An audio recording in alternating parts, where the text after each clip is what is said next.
صل على محمد وعلى آل محمد كما صليت على إبراهيم وعلى آل إبراهيم إنك حميد مجيد اللهم بارك على محمد وعلى آل محمد كما باركت على إبراهيم وعلى آل إبراهيم إنك حميد مجيد. السلام علیکم ورحمۃ اللہ وبرکاتہ. برادران اسلام، عزیزان محترم، علماء کرام اور میرے عزیز طلباء و طالبات، آپ حضرات کے سامنے امام بخاری رحمۃ اللہ علیہ کی کتاب کا آخری باب پڑھا گیا اور آخری روایت پڑھی گئی. امام بخاری رحمۃ اللہ علیہ کا مزاج اپنی کتاب کے اندر ابتدا سے لے کر آخر تک ایک عنوان قائم فرماتے ہیں. اس عنوان قائم کرنے کے بعد امام بخاری کی کوئی غرض ہوتی ہے، کوئی مقصد ہوتا ہے.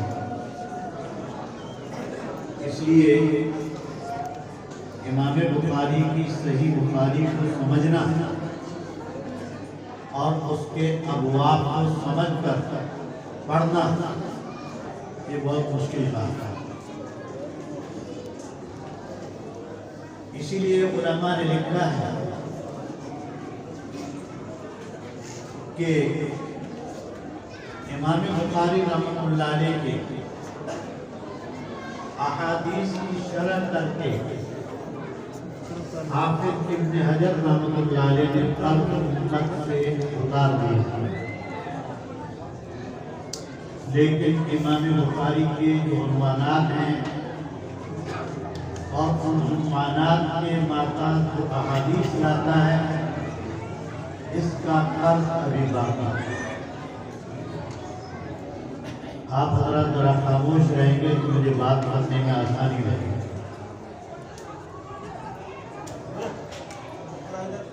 یہ باہر کے بچوں کو بھی خاموش کریں.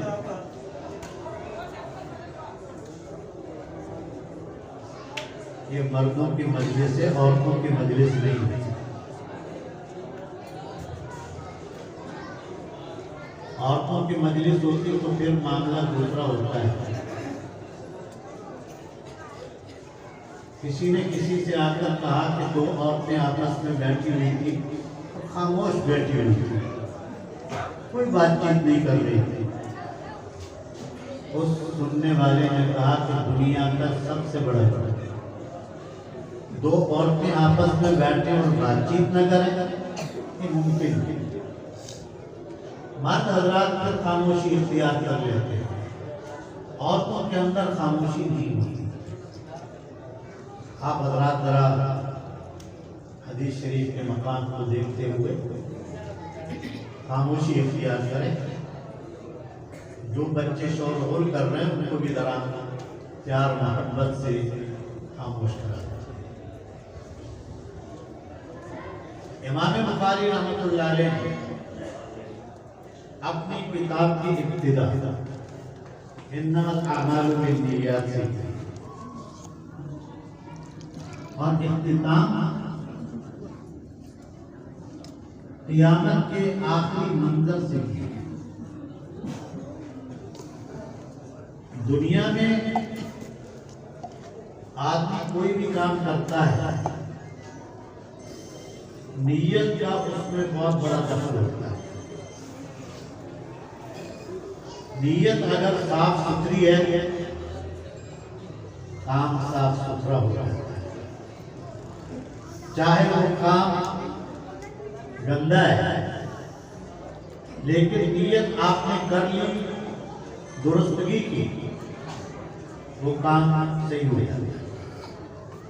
مثال کے طور پر محلوں میں مساجد بنی ہوئی ہیں، آئے دن اخبارات میں ہم پڑھتے ہیں مسجد کے سامنے کچرا ہے، مسجد کے بازو میں گٹر بہ رہا ہے، اہل محلہ اگر یہ ارادہ کر لیں کہ یہ جو خالی زمین پڑی ہے یہ کچرے والی زمین پر ہم مسجد بنانا چاہتے ہیں، حکومت سے خرید کر اس پر وہ مسجد تعمیر کر دیتے ہیں، تو ان کی نیت کے اعتبار سے جہاں کل وہ کچرے کی جگہ تھی آج نیت کی وجہ سے وہ پاک جگہ تھی، وہ مسجد میں داخل ہوتا ہے، وہ مسجد کا مقام اختیار کر لیتی ہے۔ اب اس جگہ آپ گندگی نہیں ڈال سکتے، اس جگہ پیشاب نہیں کر سکتے، کیونکہ مسجد کا حکم صفائی کا ہے۔ معلوم ہوتا ہے کہ نیت کا بہت بڑا دخل ہے۔ حضور اکرم صلی اللہ علیہ وسلم نے حضرت علی رضی اللہ تعالیٰ عنہ اور حضرت مقداد کو بھیجا، ایک عورت مدینے سے سفر کر کے مکے جا رہی ہے، فلاں جگہ پر آپ اس کو پکڑ لیں اور پکڑ کر اس سے پوچھیں کہ آپ کے پاس جو خط ہے وہ خط مجھے دے۔ یہ دونوں حضرات تیز رفتاری کے ساتھ اپنے سواریوں پر خاص مقام پر پہنچے، عورت کو پا لیا، عورت کو سواری سے نیچے اتارا، عورت سے کہا کہ آپ کے پاس ایک خط ہے، تو خط چاہیے، اور نے کہا میرے پاس کوئی خط نہیں۔ حضرت علی رضی اللہ تعالیٰ عنہ نے کہا کہ آپ کے پاس کوئی خط ہے، میرے پاک پیغمبر کسی چیز کے متعلق بتا دیں، دنیا غلط ہو سکتی ہے، وہ بات غلط نہیں ہو سکتی۔ عورت نے اصرار کیا کہ میرے پاس ہے ہی نہیں، تو حضرت علی رضی اللہ تعالیٰ عنہ جیسا قاضی القضاء حیدر کرراہ، اس نے کہا دیکھو میں پیار سے آپ کو کہہ رہا ہوں آپ خط دے دیں، اگر خط نہیں دیں گی ہم آپ کے کہیں سے بھی اس کو تلاش کریں، یہ کام ہمارا ہے، ہم دو ہیں اکیلی ہیں۔ عورت گھبرا، اس نے اپنے بالوں کے جوڑے میں سے وہ خط نکال کر دیا، ایک دم کی عورتیں جوڑا باندھتی ہیں، پیچھے بھی بال لٹکے ہوئے ہوتے ہیں، مختلف روایات میں الفاظ آتے ہیں کہ لٹکے ہوئے بالوں میں چھپایا ہوا تھا، یا جوڑا جو بنایا ہوا تھا اس میں چھپایا ہوا تھا، وہاں سے نکال کر حضرت علی رضی اللہ تعالیٰ عنہ اس عورت کو ہاتھ نہیں لگایا، عورت سے کہا کہ اب جہاں آپ کو جانا ہے وہاں چلی جائیں، ہمارا کام ہے۔ واپس پہنچے حضرت علی رضی اللہ تعالیٰ عنہ، نبی صلی اللہ علیہ وسلم کو وہ خط دیا، خط کھول کر پڑھا گیا، ایک صحابی حضرت بلطہ بن ابی حاتم نے وہ خط لکھا تھا، مکے کے ایک سردار تھا، اس میں لکھا تھا کہ مسلمانوں کے کچھ راز وہ لکھ کر اس سردار کا طرف بھیجے تھے۔ سرکار دو عالم صلی اللہ علیہ وسلم نے جب خط پڑھا، حضرت عمر رضی اللہ تعالیٰ عنہ نے کہا کہ اللہ کے رسول آپ مجھے اجازت دیں کہ اس کی گردن اڑا دوں، یہ منافق ہے۔ جیسے گھر کے اندر یا مدرسے کے اندر چار دیواری میں جہاں چند افراد رہتے ہیں، آپس میں مشورہ کر لیا کہ ہمیں یہ کام کرنا ہے اور سب میں معاہدہ ہو گیا کہ بتانا کسی کو نہیں، تب سب پابند ہیں اس بات کے کہ کسی اور کو نہ بتائے۔ مسلمانوں کو یہ تاکید کی گئی تھی کہ مسلمانوں کے جو راز ہیں وہ کافر کو نہ بتائے جائیں۔ حضرت بلتا رضی اللہ تعالیٰ عنہ نے حاتم ابن بلتا رضی اللہ تعالیٰ عنہ نے وہ تحریر جو لکھی تو اس پر نبی صلی اللہ علیہ وسلم نے اس کو بلا لیا۔ بلانے کے بعد پوچھا کہ بھائی یہ کیا آپ نے تحریر لکھی ہے؟ یہ تحریر تو مسلمانوں کے بالکل خلاف ہے۔ اس نے کہا کہ اللہ کے رسول میرا پورا خاندان مکے میں موجود ہے، میرے خاندان کی سرپرستی کرنے والا کوئی نہیں، باقی جتنے صحابہ ہجرت کر کے مدینے تشریف لائے ہیں ان کا کوئی نہ کوئی رشتہ دار وہاں موجود ہے اور ان کے آل خانہ کی حفاظت وہ رشتہ دار کر رہے ہیں۔ مجھے اپنے آل خانہ پر خطرہ محسوس ہوا تو مجھے یقین تھا کہ میں نے جو خط میں راز لکھے ہیں یہ ایسے راز ہیں کہ یہ کافر ایڑی چوٹی کا زور لگا لیں، ان رازوں کی وجہ سے مسلمانوں کو کوئی تکلیف نہیں پہنچا سکتا۔ میں نے ایسے راز نہیں لکھے جس کی وجہ سے مسلمان کمزور ہو، اور مجھے یقین تھا کہ میں فقط یہ تھوڑی بہت جو اوپر کے راز ہیں یہ اس سردار کی طرف بھیجوں گا تو وہ مجھے اپنا سمجھے کر میرے آل خانہ کی حفاظت کر، بس میری نیت یہ تھی۔ حضور اکرم صلی اللہ علیہ وسلم نے حضرت عمر رضی اللہ تعالیٰ عنہ اور دیگر صحابہ کرام کو کہا کہ واقعی اس کی نیت بالکل درست ہے، جس نیت سے اس نے خط لکھا ہے حقیقت میں یہی نیت ہے۔ اس کے بعد باقاعدہ قرآن پاک کا حکم نازل ہوا، یا ایھا الذین آمنوا لا تتخذوا عدوی وعدوکم اولیاء۔ اب اتنی بات بھی کسی کافر کو بتانے کی ضرورت نہیں۔ ایک تو واقعہ یہ ہو گیا جب حضور اکرم صلی اللہ علیہ وسلم مدینہ تشریف لائے، مدینہ تشریف لانے کے بعد منافقین بھی سوچا کہ ہم مسجد بناتے ہیں۔ ظاہر بات ہے کہ ہم مسلمانوں کے خلاف جو بیٹھ کر کہیں مشورے کریں گے تو ہم پکڑے جائیں گے، اس لیے بہتر ہے کہ ایک مسجد بناتے ہیں۔ اور مسجد بنانا سرکار دو عالم صلی اللہ علیہ وسلم نے فرمایا من بنى المسجد للہ بنى اللہ له بیتا فی الجنہ،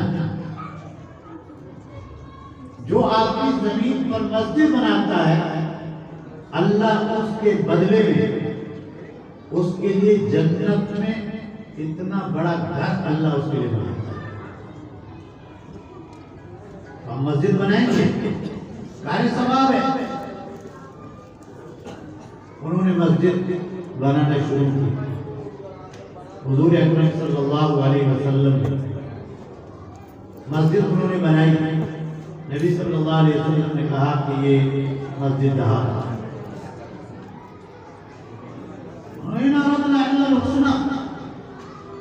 قرآن کہتا ہے جب نبی صلی اللہ علیہ وسلم نے ان کو بلا کر پوچھا کہ مسجد کیوں بنا رہے ہیں، کہنے لگے ہم نے تو ثواب کی امید ہے، ثواب کے نیت سے بنا رہے ہیں۔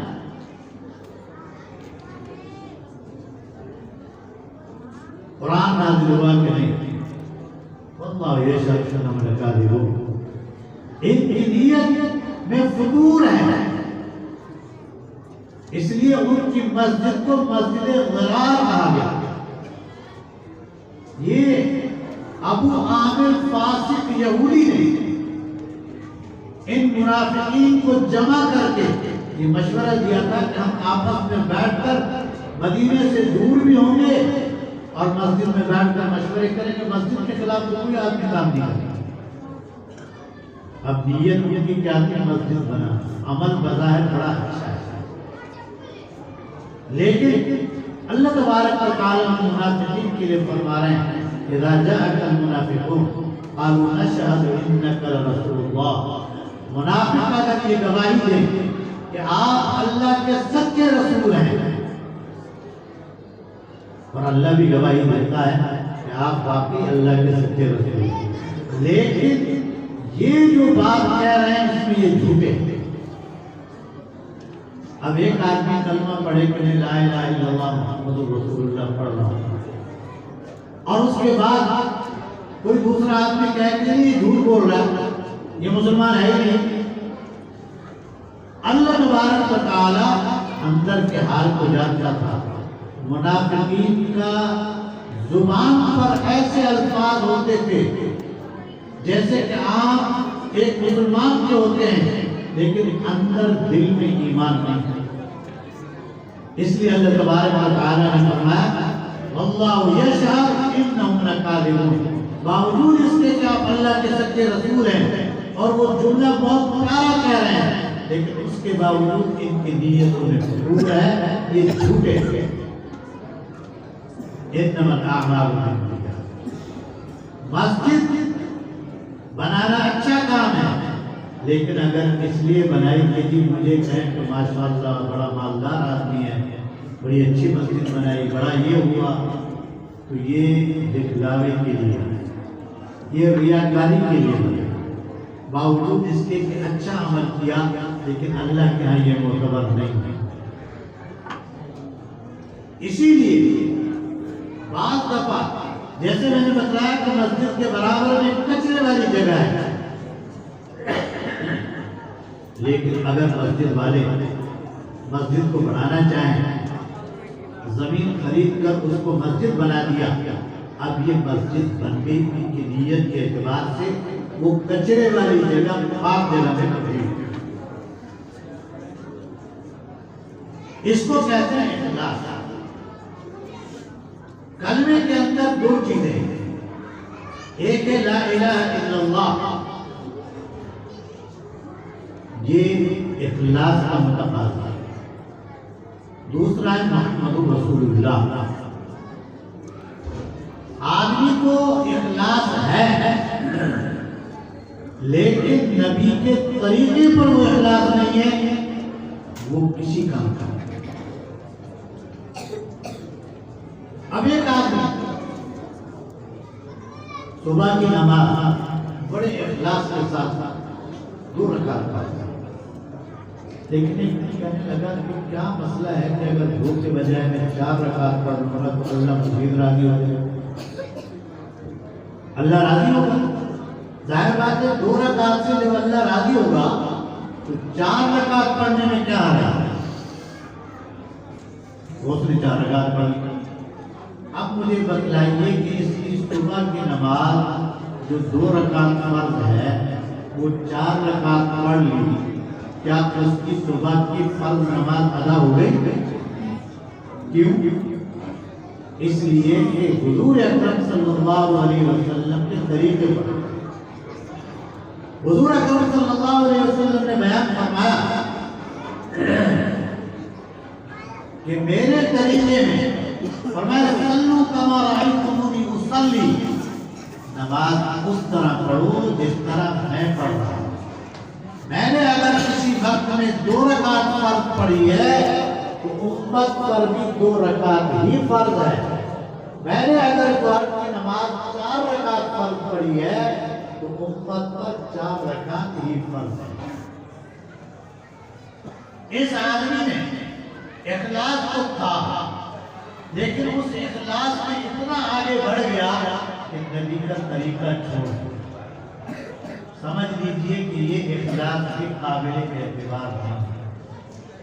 اخلاص وہ قابل اعتبار ہے جس میں نبی کا راستہ اور طریقہ پائے۔